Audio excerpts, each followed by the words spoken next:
there are also opportunities for Western companies leaving maybe China and coming to the Philippines and to export to the United States. Friendshoring, so on and so forth. So there are opportunities for the Philippines as well.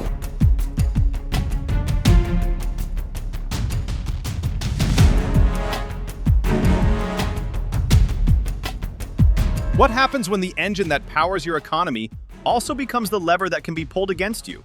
For the Philippines, this is no longer a theoretical concern. Over the past decade, economic ties with China have expanded rapidly, culminating in bilateral trade of roughly $41 billion in 2023. On paper, this looks like success. In practice, it raises a harder question, one that many countries confront too late. How much dependence is too much? The risk is not trade itself, it is concentration. When a single partner supplies more than a quarter of your imports and absorbs over a quarter of your exports, economics begins to blur into vulnerability. A delayed shipment, a tightened regulation, or a diplomatic dispute can ripple through factories, ports, and household prices. This is how economic exposure quietly turns into strategic leverage, not through sanctions or declarations, but through everyday disruption. We have seen this movie before. Australia learned it when wine, coal, and barley exports suddenly faced restrictions. South Korea felt it after deploying missile defense systems and watching tourism and retail take a hit. Lithuania experienced it when political disagreements triggered trade pressure almost overnight.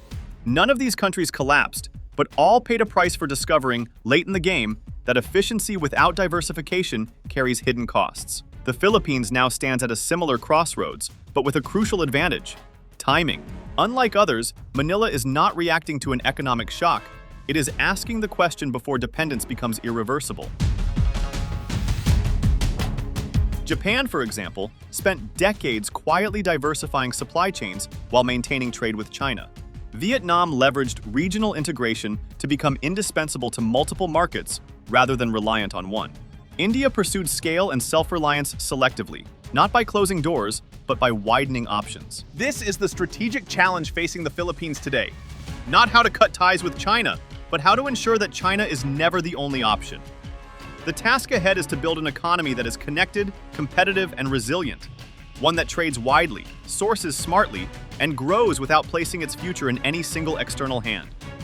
In a world where economics increasingly shapes geopolitics, that balance may prove to be one of the country's most important strategic decisions of the decade. To improve its macroeconomic fundamentals in the face of a prolonged geopolitical and socio-economic challenge that impacts our region and the world.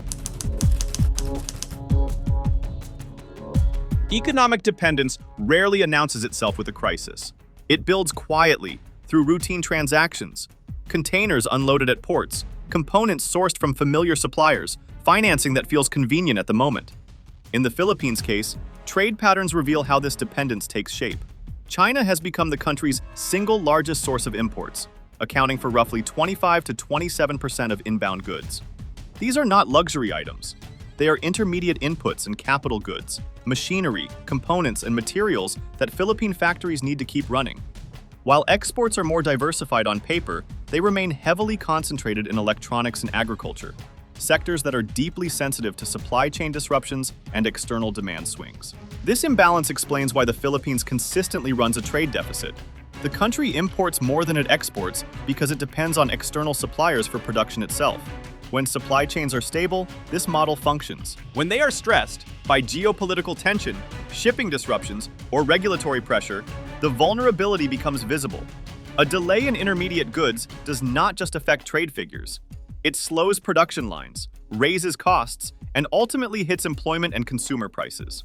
Dependence in this sense is less about who buys your products and more about who controls the inputs you cannot easily replace. Investment patterns add another layer to this picture. Chinese firms have committed an estimated $22 billion in infrastructure projects and foreign direct investment between 2010 and 2023. Roads, bridges, energy projects, and industrial ventures all carry long-term economic value. At the same time, this Chinese capital exists alongside substantial investment from Japan and the United States, which remain among the Philippines' most consistent and diversified investors. This coexistence is important. It shows that Manila is not locked into a single capital source, and that rebalancing is possible without tearing down what already exists. The strategic implication is where economics and geopolitics intersect. Heavy reliance on a single partner, especially one with whom maritime and political tensions persist in the South China Sea, creates leverage, whether it is used or not. To continue to promote the friendship between China and the Philippines, to continue to bring our peoples closer together, strengthen the partnership with the People's Republic so that that partnership that will keep us stable, that will keep us strong, and keep the region as still the driving force behind the new global economy. The pressure does not need to be explicit. The mere possibility of disrupted trade, delayed approvals, or reduced investment can shape policy choices over time. That is how economic dependence quietly constrains strategic autonomy. Understanding this reality is the first step toward addressing it. The Philippines' challenge is not to disengage from China, but to ensure that no single partner occupies a dominant position across trade, investment, and supply chains at the same time. Dependence becomes dangerous only when alternatives disappear. Preserving those alternatives through diversification, competitiveness, and institutional strength is what transforms economic engagement from a vulnerability into a choice. If the Philippines wants to reduce economic overdependence without destabilizing growth, the most reliable starting point lies with partners that have already stood the test of time. Unlike newer or more transactional relationships, traditional partners offer something deeper than market access alone: predictability, institutional depth, and long-term alignment. Strengthening these ties is less about pivoting away from China and more about restoring balance in the Philippines' external economic portfolio. The relationship with the United States sits at the center of this recalibration. In 2022, U.S.-Philippine trade reached roughly $36 billion, and the United States remained the largest single destination for Philippine exports, absorbing about 14% of total shipments. We're going to talk about trade today. This matters because export destinations translate directly into jobs, particularly in electronics, garments, and business process services. Unlike commodity-driven trade, U.S. demand supports higher value-added sectors that are harder to coerce or replace. Philippine officials have increasingly emphasized that negotiations with Washington are rooted in cooperation, not confrontation, even as global tariff regimes shift. Discussions around a potential trade framework in 2025 signal an effort to lock in market access, reduce uncertainty, and position the Philippines as a trusted partner in U.S.-aligned supply chains. Japan represents a different but equally critical pillar. As a long-standing investor and development partner, Japan has shaped Philippine growth not through volume trade alone, but through official development assistance, infrastructure financing, and industrial capacity building.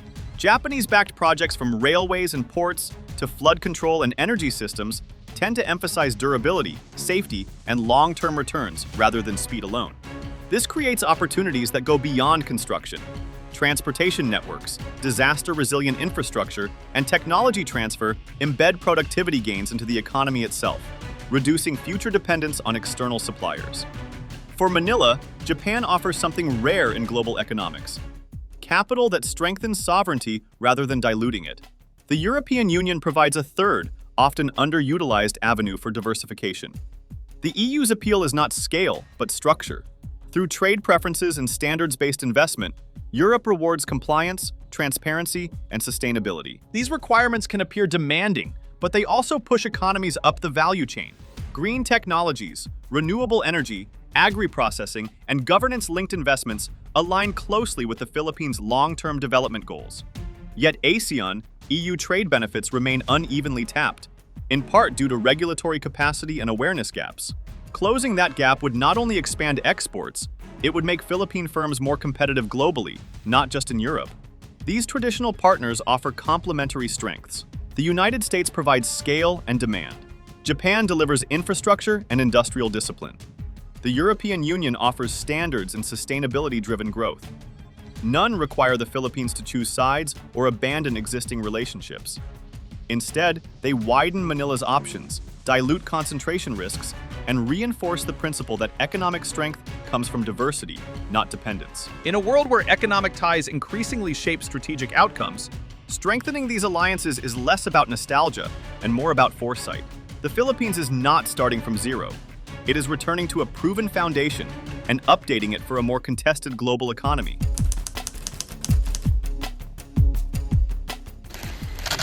If diversification begins anywhere, it begins close to home. Southeast Asia is no longer just a collection of adjacent markets. It is an increasingly integrated production space. With a combined GDP projected to exceed $4.2 trillion, Association of Southeast Asian Nations is fast becoming one of the world's most consequential economic blocs. Intra-regional supply chains are expanding across electronics, automotive components, and digital services, precisely the sectors where the Philippines already has a foothold. What makes ASEAN strategically valuable is flexibility. Trade within the bloc has grown even as members maintain links with China, Japan, the US, and Europe. This allows countries to rebalance without rupture. For the Philippines, the opportunity lies in embedding itself deeper into ASEAN value chains, sourcing inputs regionally, exporting intermediate goods, and reducing reliance on any single external supplier. Harmonizing customs procedures, digital trade rules, and logistics standards may sound technical, but these changes quietly lower transaction costs and make diversification economically viable rather than aspirational. Beyond traditional partners, the Philippines has room to widen its economic circle by engaging middle powers whose interests align with diversification and stability. South Korea offers a natural complement. Its strengths in electronics, shipbuilding, and advanced manufacturing align closely with Philippine industrial priorities. Beyond factories, South Korea's global creative industries, from media to tourism, present opportunities to expand services exports and cultural exchange in ways that are resilient to geopolitical shocks. External Affairs Ministers of the Republic of India. India represents scale and long-term potential. Collaboration in pharmaceuticals, IT services, education, and even defense industry development has expanded alongside closer diplomatic ties and joint maritime activities. India's growing role in global supply chains provides Manila with an alternative market and partner that is large enough to matter, but diversified enough to avoid dependency. With Australia and New Zealand, engagement is practical and complementary. Agribusiness, renewable energy, mining services, and skills development offer steady, rules-based cooperation. These partnerships strengthen food security, energy transition goals, and workforce capability, areas where resilience matters more than speed. The Middle East adds another dimension. Investment capital from sovereign wealth funds supports infrastructure and energy projects, while labor cooperation remains central to overseas Filipino worker welfare. Managed wisely, these ties enhance energy security and remittance stability without creating strategic exposure. Diversification also depends on rules and who helps enforce them. Frameworks such as the Indo-Pacific Economic Framework expand cooperation on supply chains, digital trade, and clean energy without forcing traditional tariff negotiations. Meanwhile, global and regional mechanisms like the World Trade Organization and Regional Comprehensive Economic Partnership provide alternative pathways to market access grounded in predictability rather than power. Development finance plays a quiet but decisive role. Balanced use of institutions such as the World Bank and the Asian Development Bank, alongside private capital, reduces the risk of debt concentration. Financing diversity is economic insurance. It prevents infrastructure from becoming leverage. External diversification only works if it is matched by internal strength. Strengthening manufacturing in electronics, aerospace components, and agribusiness allows the Philippines to move up the value chain and reduce import dependence. The more value created at home, the fewer vulnerabilities abroad. Food security is equally strategic. Investments in irrigation, agritech, storage, and rural infrastructure reduce reliance on food imports and stabilize prices. This is not just agricultural policy, it is macroeconomic shock absorption. Human capital completes the picture. A sustained pivot towards STEM education, research and development, and digital skills positions Filipino workers for higher value industries. Countries that escape dependency traps do so by upgrading people, not just policies. The Philippines already possesses one of its strongest structural advantages in the global economy: a mature and trusted IT BPM sector. For years, this industry has generated employment, foreign exchange, and global integration with relatively low geopolitical risk. The next phase, however, is no longer about scale alone. It is about sophistication. Moving up the value chain into fintech, e-commerce infrastructure, Cloud computing, data analytics, and AI-enabled services allows the country to capture higher margins and reduce vulnerability to wage competition. What makes digital services strategically important is flexibility. Unlike heavy manufacturing, these sectors are not tied to a single geography or shipping route. They are harder to coerce through trade restrictions and easier to redirect toward alternative markets. Strong cybersecurity standards, clear data governance rules, and trusted digital partnerships are therefore not just technical issues. They are core pillars of investor confidence in a data-driven global economy. Energy dependence often hides in plain sight, yet it quietly shapes economic vulnerability. Heavy reliance on imported fossil fuels exposes the Philippines to price volatility, supply disruptions, and external shocks beyond its control. Diversifying toward renewable sources, particularly solar, wind, and geothermal, where the country has natural advantages, directly strengthens economic autonomy. Over time, a larger renewable energy base stabilizes electricity costs, improves energy security, and reduces exposure to global fuel market swings. Beyond resilience, this transition positions the Philippines as a credible participant in the regional green energy economy, attracting climate-focused investment and technology transfer. Energy policy, in this sense, becomes an economic strategy. Infrastructure determines not just how fast goods move, but who a country becomes economically dependent on. Ports, railways, power grids, and digital networks shape trade patterns for decades. This is why transparency, competitive bidding, and diversified financing matter far beyond governance optics. They influence sovereignty itself. By prioritizing multilateral financing and private capital alongside national funding, the Philippines can avoid debt concentration and political exposure. Infrastructure built under clear rules and diversified funding sources preserves future flexibility, ensuring that today's development does not become tomorrow's constraint. Diversification ultimately rests on trust. Investors, whether from Japan, Europe, the US, or emerging partners, look for predictability more than incentives. Strong rule of law, credible anti-corruption enforcement, and stable regulations reduce risk premiums and attract long-term capital rather than speculative flows. Ease of doing business reforms play a decisive role here. Countries that capture global manufacturing shifts do so not because they are cheapest, but because they are reliable. For the Philippines, governance reform is not a moral argument. It is a competitive necessity in a crowded global market. Strategic diversification is not about severing ties with China. It is about preventing overexposure. China will remain an important trade partner, investor, and source of tourists. Selective cooperation in areas of mutual benefit can and should continue. The objective is balance, not confrontation. At the same time, risk management mechanisms are essential. Safeguards against sudden trade restrictions, investment pauses, or supply disruptions ensure that political disagreements do not cascade into economic crises. By widening its economic options, the Philippines reduces the likelihood that any single partner, China included, can exert disproportionate influence. Diversifying an economy is never painless. Shifting trade partners and supply chains inevitably creates adjustment pressures, and these are felt first by workers and small businesses. Some industries may shrink before new ones take root, requiring retraining, relocation, or temporary income loss. For many families, diversification does not appear as a grand strategy. It appears as uncertainty, at least in the short term. Capital also takes time to adjust. Investors tend to pause during transitions, waiting for clearer policy signals.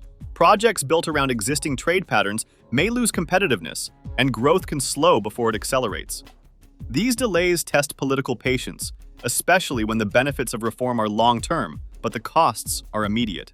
Institutional and political constraints add further friction. Diversification demands strong governance, regulatory consistency, and policy continuity across administrations. Without capable institutions and sustained political commitment, even well-designed strategies risk stalling. External shocks from trade wars to geopolitical crises can further complicate implementation, making consistency more important than ambition. Yet the greatest risk lies in inaction. Over time, heavy economic dependence quietly narrows national choices, allowing external leverage to shape policy decisions without ever being formally exercised. The real trade-off, then, is not between comfort and reform, but between short-term disruption and long-term autonomy.